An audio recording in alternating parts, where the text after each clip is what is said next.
আসসালামু আলাইকুম।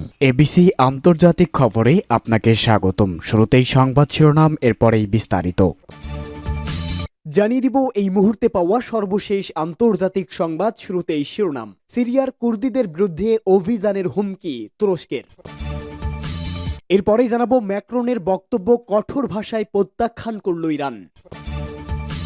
এদিকে জিম্মি মুক্তি নিয়ে ট্রাম্পের কড়া হুঁশিয়ারির পাল্টা জবাব দিল হামাস। পরেই জানাবো কানাডা দখলে সরব ট্রাম্প, অটল ট্রুডো। এবং সর্বশেষ জানাবো আল আকসা তুফান, ইতিহাসের গতিপথ পরিবর্তন করার ভূ রাজনৈতিক ভূমিকম্প।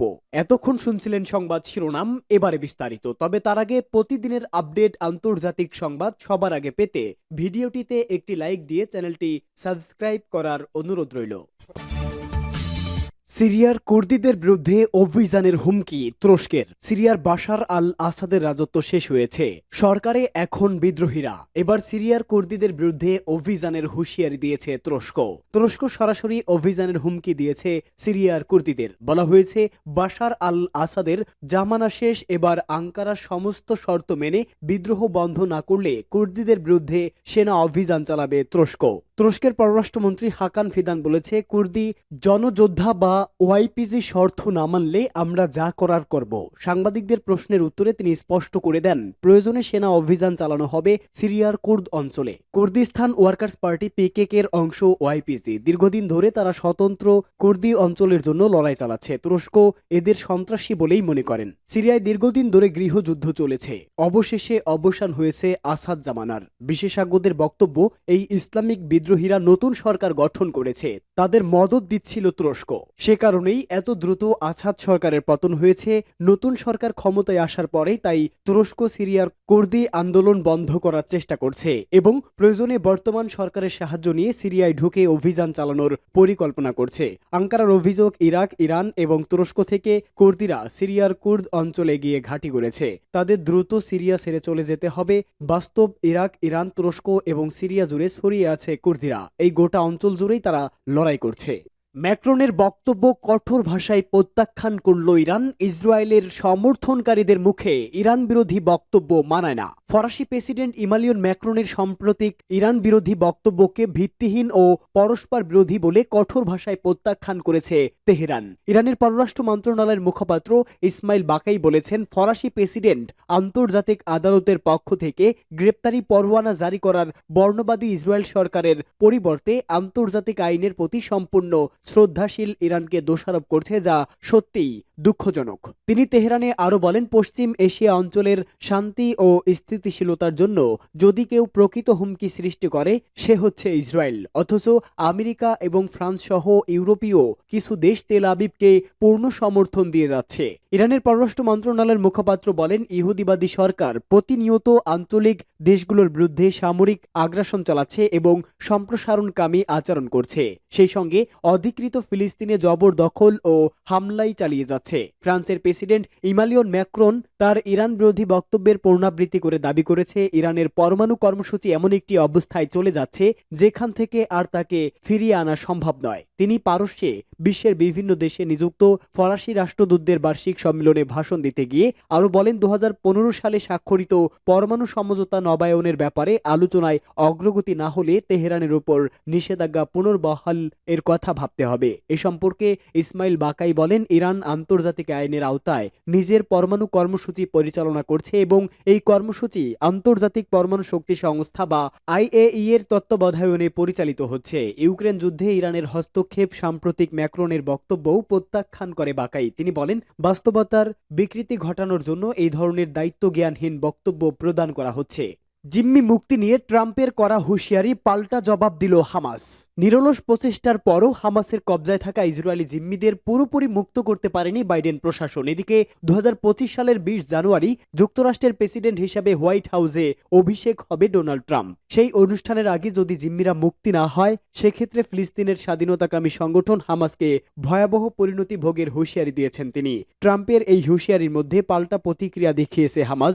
জবাবে মার্কিন প্রেসিডেন্টকে আরও কঠোর কূটনৈতিক হওয়ার আহ্বান জানিয়েছে হামাসের শীর্ষ কর্মকর্তা ওসামা হামদান। বার্তা সংস্থা রয়টার্সের খবর অনুযায়ী আলজেরিয়ায় সাংবাদিকদের হামদান বলেন, আমি মনে করি মার্কিন প্রেসিডেন্টকে আরও সুশৃঙ্খল এবং কূটনৈতিক বিবৃতি দিতে হবে। রয়টার্সের খবরে বলা হয়েছে, এই কর্মকর্তা আরও বলেন, চুক্তিতে পৌঁছানো সকল প্রচেষ্টাকে দুর্বল করার জন্য ইসরায়েল দায়ী। সাম্প্রতিক সময়ে যুদ্ধবিরতি নিয়ে কাতারে আলোচনার বিষয়ে বিশদ বিবরণ দিতে অস্বীকৃতি জানিয়েছে হামাসের এই নেতা। তবে তিনি হামাসের শর্তগুলো পুনর্ব্যক্ত করে বলেছেন, ইসরায়েলকে হামলা মোকাবেলা, অবসান এবং দখলকৃত থেকে সম্পূর্ণ সেনা প্রত্যাহার করতে হবে। গত ডিসেম্বরের শুরুতে হামাসের প্রতি আগেও এমন হুঁশিয়ারি বার্তা দিয়েছিলেন ডোনাল্ড ট্রাম্প। নিজ সামাজিক যোগাযোগ মাধ্যম ট্রুথ সোশ্যালে এক পোস্টে ট্রাম্প বলেছেন, মধ্যপ্রাচ্যের চলমান যুদ্ধে অন্তত নিষ্ঠুর, অমানবিক এবং পুরো বিশ্বের ইচ্ছের বিরুদ্ধে যাদেরকে জিম্মি হিসাবে বন্দী রাখা হয়েছে তাদের মুক্তির জন্য সবাই সরব, কিন্তু সবাই শুধু কথাই বলছে, কাজের কাজে কিছুই হচ্ছে না। কানাডা দখলে সরব ট্রাম্প, অটল ট্রুডো। যুক্তরাষ্ট্রের নবনির্বাচিত প্রেসিডেন্ট ডোনাল্ড ট্রাম্প সাম্প্রতিক কানাডাকে ৫১তম অঙ্গরাজ্য করার ইচ্ছা প্রকাশ করেছে। এই বিতর্কিত বক্তব্যের পর কানাডার প্রধানমন্ত্রী জাস্টিন ট্রুডো তীব্র প্রতিক্রিয়া জানিয়েছে। ট্রাম্পের এই পরিকল্পনা বিশ্ব রাজনীতিতে নতুন উত্তেজনা সৃষ্টি করেছে। ট্রাম্প ফ্লোরিডার এলাগোতে সাংবাদিকদের কাছে প্রশ্নের উত্তরে তিনি কানাডাকে যুক্তরাষ্ট্রের অংশ করতে অর্থনৈতিক শক্তি ব্যবহার করবেন। তিনি বলেন, কানাডা ও যুক্তরাষ্ট্রের মধ্যে কৃত্রিমভাবে আঁকা রেখা থেকে মুক্তি পেলে এটি জাতীয় সুরক্ষার জন্যও ভালো হবে। ভুলে যাবেন না, আমরা মূলত কানাডাকেই রক্ষা করি। গতকাল প্রধানমন্ত্রীর পদ থেকে সরিয়ে দাঁড়িয়েছেন জাস্টিন ট্রুডো। তিনি এক্সের পোস্টে লিখেছেন, কানাডা কখনোই যুক্তরাষ্ট্রের অংশ হবে না। আমরা দুই দেশই ব্যবসা ও নিরাপত্তার দিক থেকে পরস্পরের সবচেয়ে বড় অংশীদার এবং উভয়ই উপকৃত হই। ট্রুডোর পদত্যাগের পর ট্রাম্প আবারও কানাডাকে একীভূত করার ইচ্ছা প্রকাশ করেন। ট্রাম্প জানান, তিনি কানাডার জনগণকে ভালোবাসেন, তবে যুক্তরাষ্ট্র আর কানাডাকে অর্থনৈতিকভাবে সমর্থন করতে পারবে না। তিনি বলেন, কানাডার জন্য আমরা প্রতি বছর শত শত বিলিয়ন ডলার ব্যয় করছি। কানাডার গাড়ি, কাঠ ও দুগ্ধজাত পণ্য আমদানির প্রয়োজন নেই, আমাদের নিজেদের কাছে এসব বেশি আছে। ট্রাম্প আরও বলেন, কানাডার শুল্কের বোঝা যুক্তরাষ্ট্রের জন্য সহ্য করা কঠিন হয়ে পড়েছে। কানাডার অনেক মানুষ যুক্তরাষ্ট্রের সঙ্গে একীভূত হতে চান। কানাডা থেকে অনেকে অবৈধভাবে যুক্তরাষ্ট্রে প্রবেশ করছে। ট্রাম্প বলেন, জাস্টিন ট্রুডো এসব জানতেন বলেই পদত্যাগ করেছেন। কানাডা যুক্তরাষ্ট্রের সঙ্গে একীভূত হলে সেখানে কোনো শুল্ক বা ট্যাক্স থাকবে না। একই সঙ্গে তারা রাশিয়া ও চীনের হুমকি থেকে সুরক্ষিত থাকবে। আল আকসা তুফান ইতিহাসের গতিপথ পরিবর্তন করার ভূ রাজনৈতিক ভূমিকম্প। কার্দেল ইলেকট্রনিক প্রকাশনা তার সাম্প্রতিক বিশ্লেষণে আল আকসা তুফান অভিযান এবং এর বিপরীতে গাজা ও লেবাননে মার্কিন যুক্তরাষ্ট্রের সমর্থনে ইসরায়েলের অপরাধযজ্ঞের পরিণতি নিয়ে আলোচনা করেছে।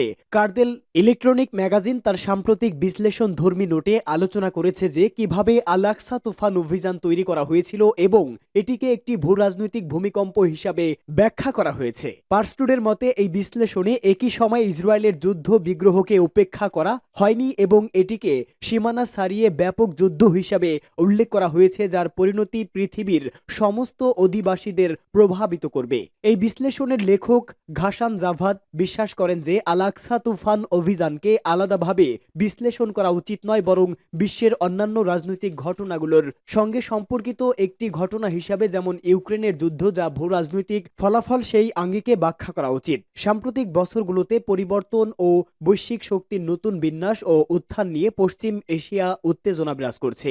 গাজা এবং লেবাননে ইসরায়েলের যুদ্ধ বিগ্রহের কথা উল্লেখ করে এটিকে শতাব্দীর চুক্তির অধীনে এই অঞ্চলের জন্য বিস্তৃত আমেরিকান প্রকল্পের একটি অংশ বলে মনে করেন। একটি চুক্তি যার লক্ষ্য এই অঞ্চলের ভূ রাজনৈতিক শৃঙ্খলাকে এমনভাবে রূপান্তরিত করা যা পশ্চিমের জন্য সম্পদ, বন্দর এবং বাণিজ্যিক রুটের নিয়ন্ত্রণের নিশ্চয়তা দেয় এবং একই সাথে জনগণকে বশীভূত করে যাতে তাদের উপর পশ্চিমের আধিপত্য অব্যাহত থাকে। এই দুটি ঘটনাকে একত্রিত করে তিনি উভয়েরই একটি সুস্পষ্ট চিত্র তুলে ধরেন, একদিকে ইসরায়েলের কুফল এবং অন্যদিকে আল আকসা তুফান অভিযান।